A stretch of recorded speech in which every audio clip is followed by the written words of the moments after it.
राष्ट्रीय अध्यक्ष जेपी नड्डा की अध्यक्षता में दिल्ली में बीजेपी की बड़ी बैठक। पार्टी के सभी राष्ट्रीय पदाधिकारियों के साथ सभी प्रदेश अध्यक्ष और प्रदेश संगठन के मंत्री भी शामिल। बीजेपी की बैठक में सदस्यता अभियान पर चर्चा। सूत्रों के मुताबिक नए अध्यक्ष के चुनाव से पहले सदस्यता अभियान को पूरा कर लेना चाहती है बीजेपी।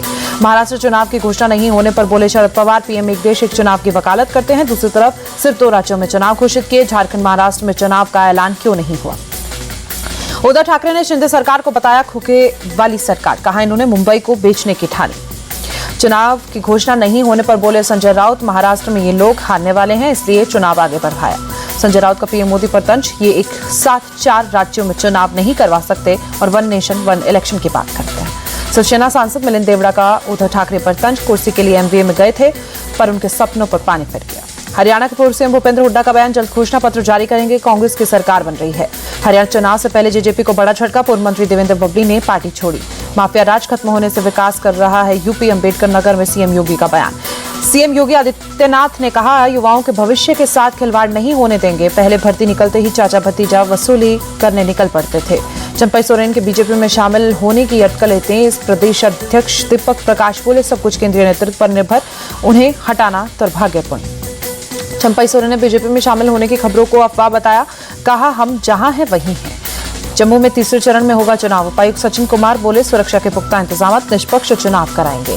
कर्नाटक सीएम के खिलाफ भ्रष्टाचार मामले में केस चलेगा, राज्यपाल ने मंजूरी दी।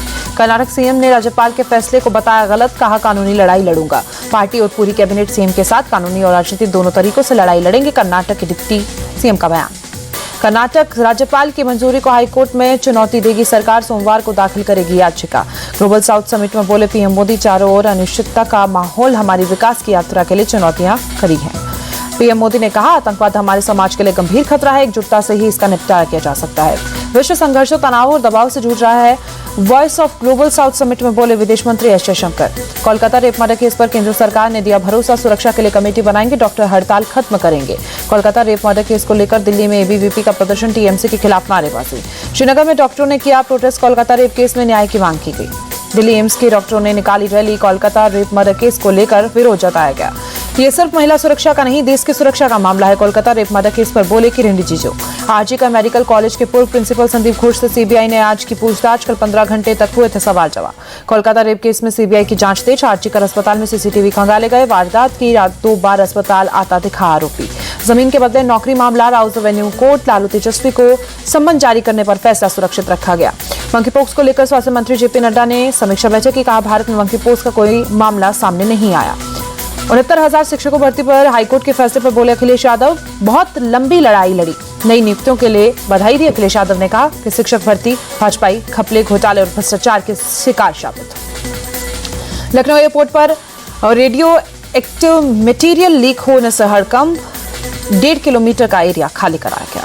एमपी के दमोह में 2 गुटों के बीच पथराव, मुस्लिम युवक की गाय और बाइक सवार को टक्कर मारने के बाद बवाल मचा। उदयपुर में हिंसा के बाद बुलडोजर एक्शन, आरोपी छात्र के घर प्रशासन ने ढहाया। उदयपुर कलेक्टर अरविंद कुमार की अपील, अफवाहों पर ध्यान न दें। उदयपुर हिंसा पर बोले सचिन पायलट, ऐसी घटनाओं पर सख्ती से निपटने की जरूरत। हैदराबाद में स्पेशल ऑपरेशन टीम का एक्शन, 4 करोड़ से ज्यादा की ड्रग्स जब्त, 8 तस्कर गिरफ्तार। गुरुग्राम के सभी मॉल को बम से उड़ाने की धमकी, प्रशासन ने सर्च अभियान चलाया। नोएडा के डीएलएफ मॉल में पुलिस ने किया मॉक ड्रिल, फायर सर्विस और डॉग स्क्वाड टीम ने हिस्सा लिया। पैगंबर महंत रामगिरी के विवादित बयान पर बवाल, संभाजी नगर में मुस्लिम समुदाय ने चक्का जाम किया। महंत रामगिरी के समर्थन में आए सीएम शिंदे बोले, कोई संतों के बाल को भी छूने की हिम्मत ना करे। नासिक और संभाजी नगर हिंसा पर बोले शरद पवार, बांग्लादेश हिंसा की प्रतिक्रिया भारत में होना दुर्भाग्यपूर्ण। दिल्ली एनसीआर में कई हिस्सों में झमाझम बारिश, गर्मी और उमस से राहत। जम्मू कश्मीर के गांदरबल में बारिश से आई बाढ़ में सड़कें जलमग्न हुई, कई इलाकों में जल भरा। पुलवामा के राजपोरा में फटा बादल, कई घरों में घुसा पानी, किसी के हताहत होने की खबर नहीं। श्रीनगर में बदला मौसम का मिजाज, भारी बारिश से कई इलाकों में ट्रैफिक बाधित। सीएम योगी का बड़ा ऐलान, हॉकी खिलाड़ी राजकुमार पाल सीधे डिप्टी एसपी बनेंगे, ललित उपाध्याय और राजकुमार को 1-1 करोड़ रुपए इनाम देगी। पेरिस ओलंपिक में शानदार प्रदर्शन के बाद वतन लौटी विनेश फोगाट, ढोल नगाड़ों के साथ दिल्ली एयरपोर्ट पर स्वागत किया गया। 50 किलो भार वर्ग में कुश्ती के फाइनल में पहुंची विनेश, 100 ग्राम वेट ज्यादा होने से डिस्क्वालीफाई हुई थी। रेसलर विनेश फोगाट ने कहा, पूरे देशवासियों को बहुत धन्यवाद, मैं बहुत भाग्यशाली हूं।